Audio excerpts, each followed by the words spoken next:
Are you a busy woman who prioritizes everyone else's health above your own? Do you have questions about your diet, exercise, or how to prevent or treat certain health conditions?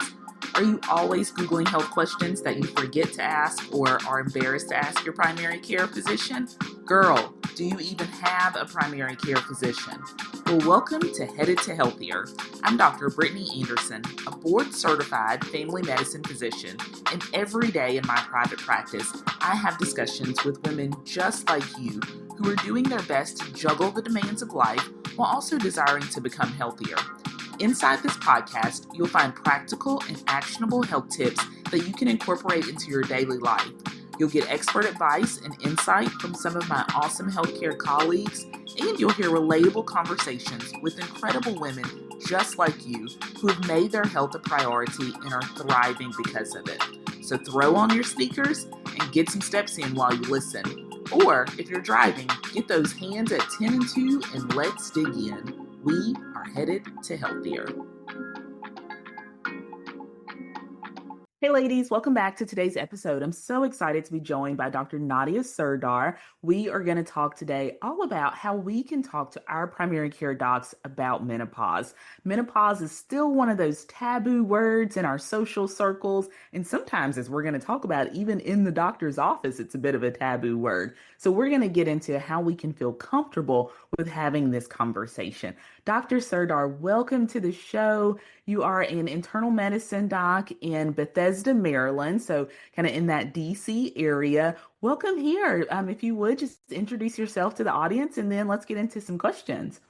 Thank you so much for having me. So I am American Board of Internal Medicine trained and spent the last 10 years working as a hospitalist at Sibley Hospital, which is a Hopkins community hospital.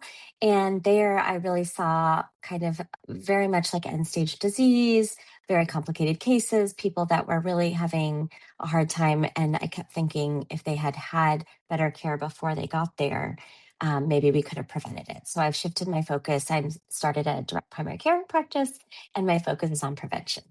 Absolutely. And I'm so excited to learn more about your direct primary care practice as we continue the discussion. But you make such a good point, and that is the importance of primary care. And that's one Right. of the, important reasons that I wanted to start this podcast to really talk with women about how we can not only treat disease when it occurs, but how we can prevent disease. And that's so important in what you and I do in our practices every day. So kudos to you for the work that you're doing. And I'm excited to hear about your new private practice also. Thank you.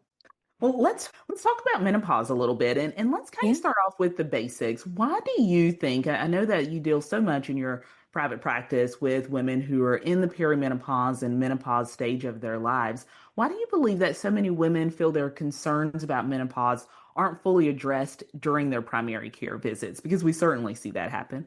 Sure.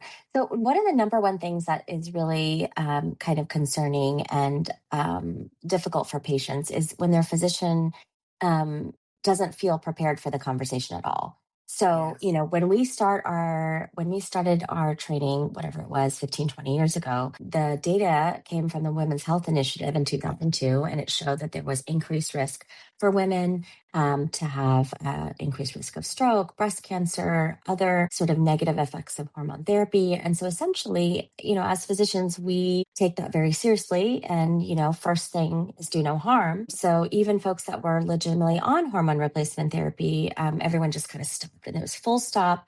Throw it away. It's bad for you. It's dangerous. And then, fast forward to now, when you talk to your primary care doctor, they may be in the mindset that they trained in, right? That this is not something that is appropriate or safe. B, they may be starting to sort of tiptoe into the new information that's coming out there, but maybe they don't feel comfortable because most of us, if you're seeing, 20, 30 patients a day, you're not going to have time to go do a CME or do a course. And then number three, I think it's sometimes has to do with the demographic, frankly. I think some of the older docs may be leaning towards more male. Maybe they don't have as much experience or as much comfort talking about the symptoms of perimenopause and menopause. And I think all of those things sort of combine to like a perfect storm. So the patient ends up feeling a bit shut down and a bit of like medical gaslighting, not on Yeah. purpose by any means, but I think it's just a combination of all those factors. You're right. And I think that combination is real. I've gotten to the point in my own practice in the last, year or so where I have just had that conversation with women that if they had asked me 5 years ago in my practice about, hormone replacement therapy, I would Hmm. have shut it down. I would have Right, completely shut it down and said, right. no, you don't need that because of this, this, and this. And I've done Correct. that. And at this stage of my career, I'm almost embarrassed, Dr. Surdar, that I've done right that it goes back to kind of how we were trained and we had this Right. long list of things that hormone replacement would cause in women, and I think Hmm. we were just leaving women to be miserable. We'll talk about Miserable. the symptoms. Yeah. And I think, not to blame our poor mothers, but a lot of times we get information from our families. So our mothers, our aunts, our older sisters, they might say, "Oh yeah, I went through that and that wasn't a big deal. So why are you making a big deal?" Right? Yeah, yeah, it's not a rite of passage. You don't have to Correct. be miserable and the second menopause. So to my audience, Yeah, take this away that you shouldn't let older women in your lives make you feel I know. than A for not wanting shame. to suffer through it. And you also shouldn't let your physician, right? I mean, let's be real Correct. here. You shouldn't let Yeah. your physician not want you to do hormone replacement therapy if they don't have a good reason to back it up. Now, there's still perhaps some people who truly should not have hormone replacement therapy, but it can't be that one size fits all, no one should have Right. it, which is how, unfortunately, we were trained. And so there's such a shift happening now that I think is really exciting. Tell us a little bit kind of about that shift. I know you Absolutely. recently wrote about the lack of formal medical So education. Let's talk about that. absolutely. So, one of my passions is to sort of try to fill the gaps that exist in our own primary care training with regards to caring for women in perimenopause and menopause. And the way I like to break it down is, you have bone health, brain health, and sexual health, right? And it's a systemic issue. And so, really, what I would love to do is sort of allow the physicians who are in primary care practice to have kind of a bullet point list of symptoms, review of systems, looking at clinical, because the big thing here is it's a clinical diagnosis. So, Mhm. especially in perimenopause, you think about your hormones, they're kind of sputtering. Everything's going up and down, up and down. So, if you're measuring something on a Monday, then maybe on Tuesday or Wednesday it would be Yep. different. And so, Monday you're on perimenopause, Tuesday you're not. So that's not very helpful, right? Right. And it's important for us to make sure that we understand what symptoms our patients are going to come in and complain about. Having said that, what I have found really helpful is reaching out to other specialists and saying, what are you seeing in this age group? So, ear, nose, throat, rheumatology, endocrinology, all the folks that are in the subset of internal medicine that I would normally, refer out to. I'm just saying, what do you do in these situations? What can I do better? And what can I take care of in house without having to refer out? Right. I love that. And that is such a great way to kind of meet those patients where they are as well. Hmm. So, for women who are listening, who are in their 40s and 50s and are starting to notice some changes, what are some of Right. those key symptoms or clues that they may be having that may kind of make us key in that they're in perimenopause or menopause? I love that you brought up that it's a clinical diagnosis, meaning we Hmm. don't have to have labs. So often patients will come in to my clinic and want me to check their, Sure. hormone levels to see if they're in perimenopause. Right. But I love how you bring up that it's so clinical instead. Yeah, so absolutely. So one of the biggest things I get complaints about is sleep. So I think I posted this recently on my own Instagram because I fall asleep just great, and then I hear my patients say that they wake up out of the blue for no reason, 2:30 in the morning. For me, it's 2:37 a.m. or 2:27 a.m. It's like that window of time, and you wake up and you're totally awake, and there's nothing to do. You can't read. You can, I mean, you can do all you want, but you're not going to fall back to sleep. Um, so I think the sleep disturbance is a big one. And obviously when you're low on your sleep, it increases your cortisol, increases your stress hormones. You may want to overeat. You're dragging through your day or having your extra cups of coffee, and it's cyclical, right? So you have the sleep debt. The other thing is this sort of brain fog or this cognitive slowing. I like to compare it to, when you have like, oh, I was just thinking about something. I had my train of thought and then I lost it. Yes. And, Yes. and you have the word, but it's on the tip of your tongue, and now you're mid conversation, and you're just trying to get your thoughts out, and it's very disconcerting because a lot of us feel very, like we're mid-career, we're established, we feel like in a professional setting, no can handle pressure. But then you start to like stutter on a thought, and Mhm. that's sort of like that cognitive slowing. I think can be very disturbing to a lot of women. And then, of course, the bone health, that's a little bit more clinical. But, when people have a history of, osteopenia or osteoporosis in their family, they may want to sort of talk to me about how can I make my bones better prepared for aging. Right. So those are but I think the biggest symptoms that I've heard about complaints are sleep, the cognitive slowing, and another one's the weight gain. A lot of abdominal, sort of visceral obesity around the middle section. So they'll be eating healthy, going on their daily walks, working out, doing everything right, and yet somehow they keep putting on weight right around the middle section of their body. Right, that's absolutely a big one. Those are certainly all the ones that I hear in my clinic Mm-hmm. as well. The scenario in my clinic usually, though, and I know that this is probably the same for a lot of primary care docs, that we'll have patients who are on the schedule for problem XYZ. And so Right. we're going through problem XYZ. We're at the end of the discussion. I Right. ask if there are any more questions because I'm still that way, and I love to Yeah. make sure that my Sure. patients get all the things out. And boom, that is when the question hits, right? Right. And so it's Absolutely. all those things that come together, the, sleep changes, that visceral kind of abdominal fat, the Mm. decreased sex drive, those things that come. And I know in my head, I'm starting to put the pieces together. Yeah. It sounds like perimenopause Sure. that we're there, but sometimes those questions don't come. Sometimes ladies are embarrassed or ashamed Right. to ask those questions. And so what advice Hmm. do you have to ladies about how they can start to, bring up that discussion with their docs? Absolutely. So one of the things I think that's very helpful, I'm somebody who likes to write things out. But whether you put on the notes of your phone or write it out, I think it's important for you to sort of think about the symptoms that are creating changes in your daily life and are impeding your daily life, and to say to them, the physician that you're meeting with, these are the symptoms that are happening this many times a day or a week.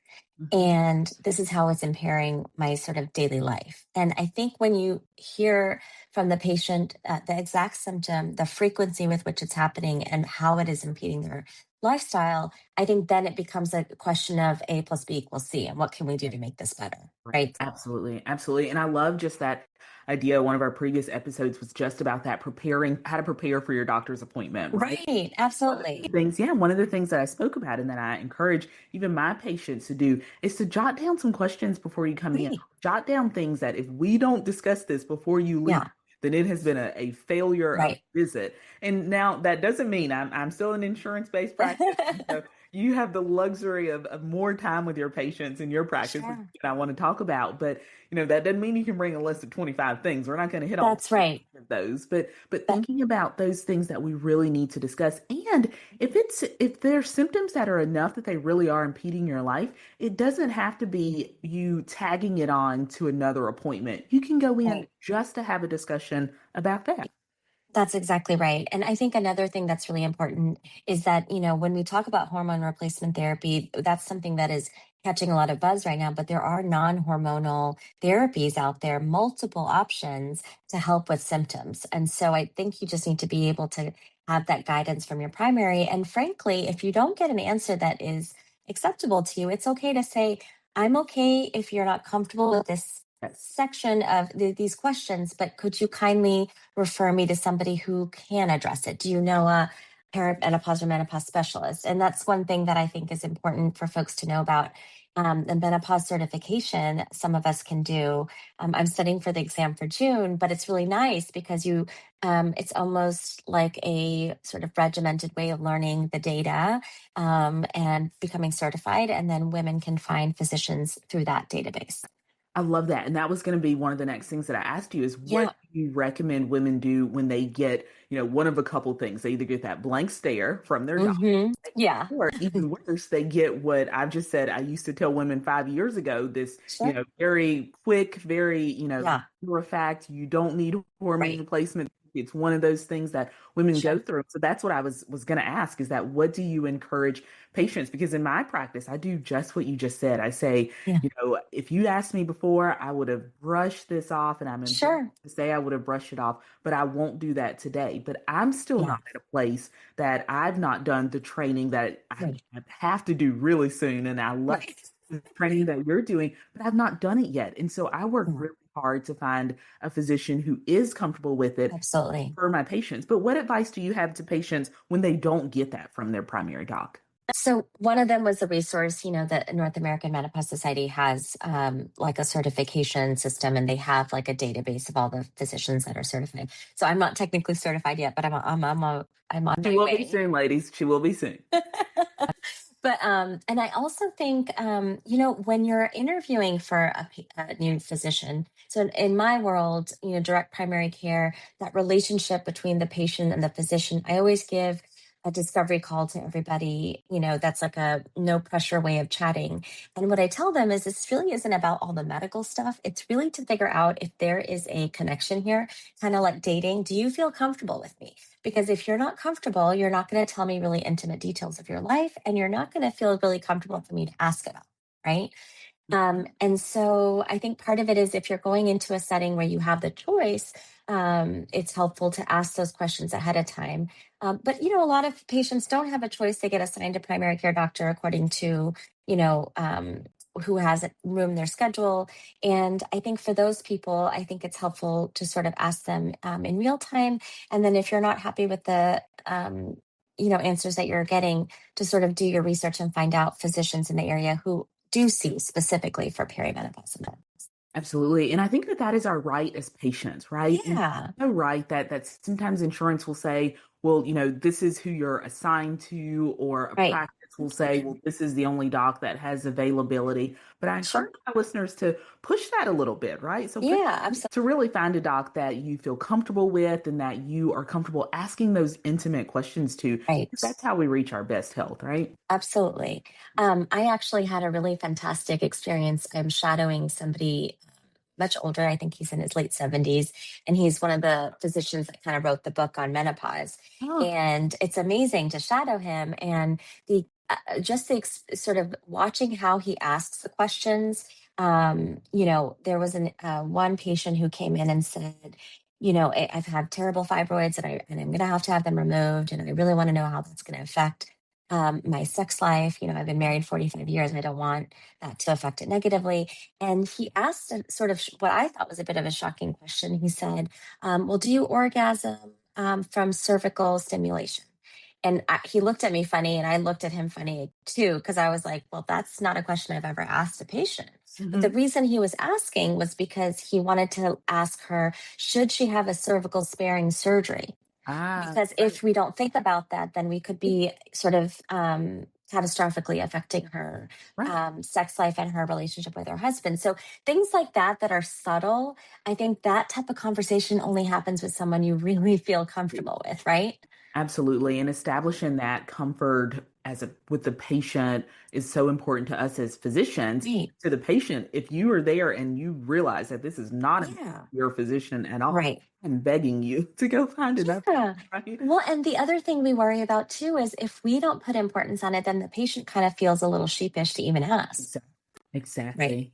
Which is why I love how there's such a push now back towards, hey, docs, let's back up and Yeah. maybe hold with a grain of salt some of those things that Right. we were taught in our training, and let's Right. really, get to where we better understand perimenopause, menopause Absolutely. that our patients are having. Dr. Serdar, what do you wish, if I gave you a wish of what you wish more women understood about menopause, would you share Yeah. that with us? And then would you share what you wish more primary care docs knew about menopause and perimenopause? Okay, I love those questions. Okay, so what I wish my patients knew about perimenopause and menopause is that the sooner you seek treatment and the sooner you get on the hormones, if it's indicated, the more sort of there's a greater benefit the earlier you start. essentially. And the data is sort of coming out slowly but surely out of every different field, whether it's protecting your Mm-hmm. brain from Alzheimer's potentially, or Heart. protecting your bones, heart health. You know, if you have cardiovascular prevention, you're preventing the strokes, you're preventing the heart attacks. And some would argue that even if you um, don't meet the criteria, there's a nuance there that you can sort of look at people's risk reduction. So I would say don't take it off the table if you're having symptoms as early as 35, 37, 38. Some people have their children in their late 30s, and then they're crossing 40 and they're having those symptoms. I think it's really important to look at it and not sort of brush it off for a really long time. And Right. then, later on, it might be helpful, but not as helpful. Right.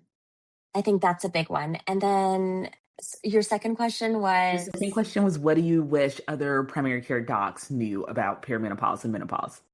so I think the big one is kind of the symptoms. And when you're going through a review of systems, to think about, are they having cognitive slowing? Ask about, do they have vaginal dryness? Do they have increased frequency of UTIs? Do they have pain with penetration? Are they finding that they're gaining weight regardless of what they eat or how much they exercise?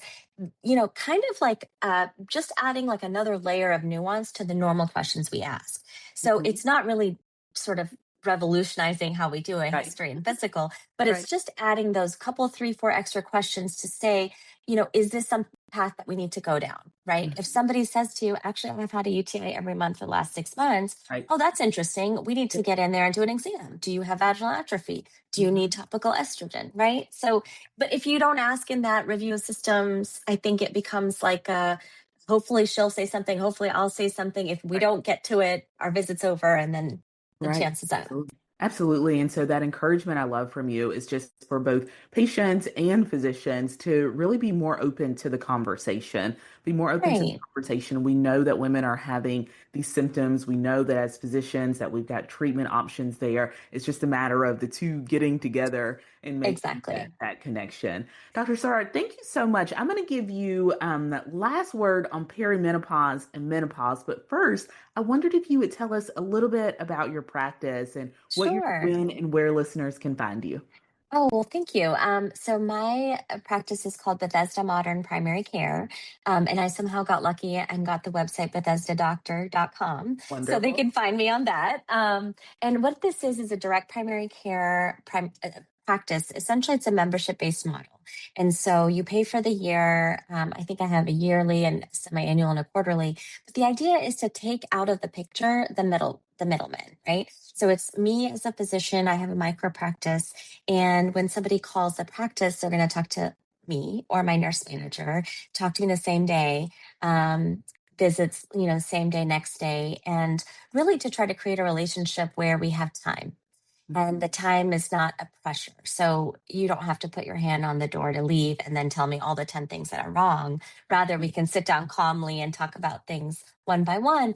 And there's no pressure to come in. I mean, you can come in up to 5 times, you can come in more if you need to, but essentially, I want to meet my patients where they're at. So Mhm. a lot of my patients thus far are very busy professional women. They're working mothers. They have the sandwich generation where they're taking care of their parents, their Right. children, spouses. You're taking care of everyone else and you're sort of last on the list. And Yeah. my role is to be their quarterback and to be their advocate and to say, listen, I know you're really busy, but you must come in or we must do this one test to make sure you're safe. Right. I love that. And I know that you're building an incredible practice. And I know that you're such a Thank you. wonderful resource for your patients. You have some social media also, Facebook and I do. Instagram. All right. I do. I was a little shy about social media, but I finally have put myself out there. It's my Instagram is at Dr. Nadia Sirdar, and then Facebook same.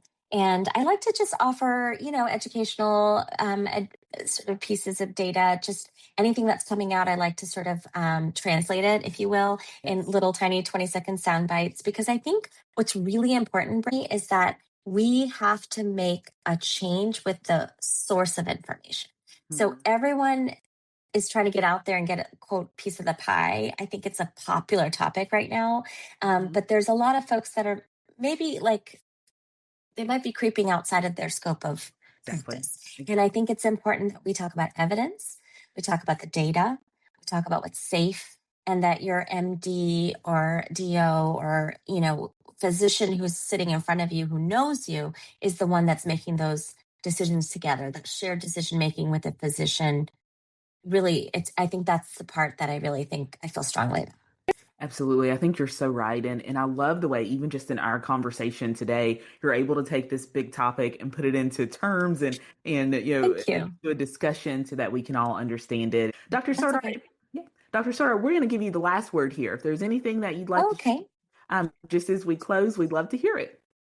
Oh, wonderful. Thank you. I think I just want to say, physicians want to do right by their patients and we want to serve you. And I think the best way to do that is to put ourselves out there and let you know that we're here. And, if we have that partnership in care, I think that's the best thing for the patients and the doctors. It has been such a joy to have you on the show today. I love being able to produce this podcast for women who, just as you said earlier, we all lead really busy lives where, trying to work as Right. hard as we can. We're taking care of our children, we're taking care of our parents, we're doing all the things, but are at this place in our lives where we really want to and need to focus on taking care of our own health as well. And so thank you for your time and for breaking down this topic Thank for us. you. And we wish you all the best in everything you do. Thank you so much. I'll be here next week with another episode. We'll talk to you soon. Thank you. Take care. Hey, thanks for listening in today. I hope something you heard in this episode will help you on your journey to becoming healthier. Remember, this podcast offers general health information. I am not your personal physician. If you need advice that is specific to you, be sure to consult your physician. If you enjoy this podcast, please consider sharing it with a friend and reviewing it on Apple Podcasts. Also, be sure to subscribe to the show so you never miss an episode. Tune in next week for another great episode of Headed to Healthier. Until then, take care of yourself. Talk soon. Bye.